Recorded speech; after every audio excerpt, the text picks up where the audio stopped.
আসসালামু আলাইকুম আপুরা ভাইয়েরা কেমন আছেন? আলহামদুলিল্লাহ আমি ভালো আছি। আবারও অনেকদিন পর আরেকটা ভিডিও নিয়ে আসছি। আমি অবশ্য একটু ঠান্ডা লেগেছে তাই ভালোমতো ভয়েস দিতে পারবো না।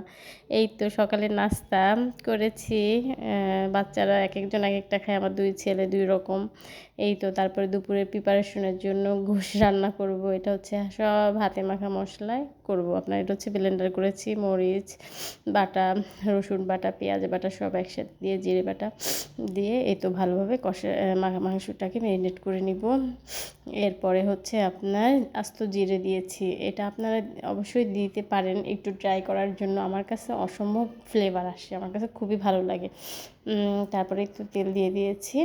এবার হচ্ছে সব একসাথে হাত লাগালাম না, এবার হচ্ছে যে আপনার খুন্তি দিয়ে ভালোভাবে নেড়ে মিশাতে হবে। যত ভালোভাবে মিশানো যায় অত টেস্ট হবে গোশটা। এই তো মিশানো হয়ে গেলে আমি চুলাটা অন করে দিব। তবে শুক্রবার মানেই ব্যস্ততা, এত পরিমাণ কাজ থাকে কি বলবো। ভাবলাম যে আজকে একটু অল্প রান্নাবান্না করব এবং একটু বাইরে বের হব, কিন্তু কিছুই হয়নি। যেই দিনই মনে করি কাজ নেই সেই দিনই মনে হয় অনেক কাজ চলে আসে। জানি না কী করে, এটা মনে হয় প্রতিটা মেয়ের সাথেই হয়। আমি তো আমার সাথে দেখি এরকমই হয়, আপনাদের সাথেও মনে হয় এরকমই হয়। এই তো অনেকটা কষানো হয়ে গেছে, জাস্ট ওয়াও, অনেক মজার গোশটা। আমি কি বলবো, আমি তো এডিট করতে বসে অসম্ভব ফিল করতেছি। তবে আমি জানি না আমার রান্নাটা কেমন হয়। এই তো মোটামুটি এই তো এটা হচ্ছে আপনার মাসকালাইয়ের ডাল। মাসকালাইয়ের ডালটা আমার বাসায় অসম্ভবভাবে চলে, আমি প্রায় সময় রান্না করি। এটা হচ্ছে আপনার মূলা দিয়ে রান্না করতেছি।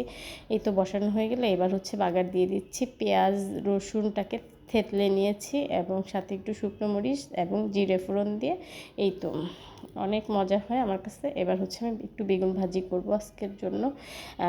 বেগুনটাকে লাল লাল করে ভেজে এবার হচ্ছে পেঁয়াজ কাঁচামরিচ দিয়ে সবসময় তো আমি হচ্ছে বেগুনটাকে আপনার তুলে নিই আস্তে আস্তে। আজকে ভাবলাম যে একটু এটা হচ্ছে আমার মতো করে আমি করেছি, ভেঙে নিয়েছি পেঁয়াজ কাঁচামরিচের সাথে। এটা অসম্ভব মজা হয় এবং তেলটা আপনার থাকে না, তেলটাকে ছেঁকে আর কি রেখে এই তো দেখেন তেলটা অনেকটাই চলে আর কি রেখে পাশ করে নিয়েছি। অসম্ভব মজা হয়, আপনারা অবশ্যই ট্রাই করতে পারেন। এই তো আমার গোশটা হয়ে গেছে, এবার জিরার গুঁড়ো দিয়ে দিচ্ছি। এই তো লুক চলে আসছে, অসম্ভব মজা হয়, আপনারা অবশ্যই ট্রাই করবেন। আমি জানি না, আমি যেভাবে রান্না করি আমি এটাই আপনাদের সাথে শেয়ার করি, জাস্ট শেয়ার করলাম। যদি ভালো লেগে থাকে অবশ্যই আমার পাশে থাকবেন। এই তো দুপুরের লুক চলে আসছে। এবার হচ্ছে ওদেরকে খেতে দিয়েছি দুপুরে। এই তো খাওয়া দাওয়া হয়ে গেলে এবার ভাবলাম যে বিকালে একটু ঠান্ডা লেগেছে, একটু চা খাবো, তারপরে হচ্ছে যে একটু বাইরে বের হব। সেটা না হলে আরেকদিন দিব আপনাদের সাথে। এই তো পিঠা করলাম একটু তেলের। এই তো হচ্ছে পিঠা দিলাম, এটা হচ্ছে যে চালের গুঁড়ো দিয়ে করেছি, আর হচ্ছে একটু সাথে পাটালি দিয়েছি। এবার রচা করতেছি, মশলা চা। এটা ঠান্ডা লেগেছে সেজন্য। এই আমি আমার বাসায় আসলে প্রতিদিন দৈনন্দিন যা করি সেটাই আপনাদের সাথে জাস্ট ভিডিও আকারে শেয়ার করি। আপনাদের যদি অবশ্যই ভালো লেগে থাকে তাহলে অবশ্যই শেয়ার করে দিবেন। আজকে এই পর্যন্তই। আল্লাহ হাফেজ সবাই।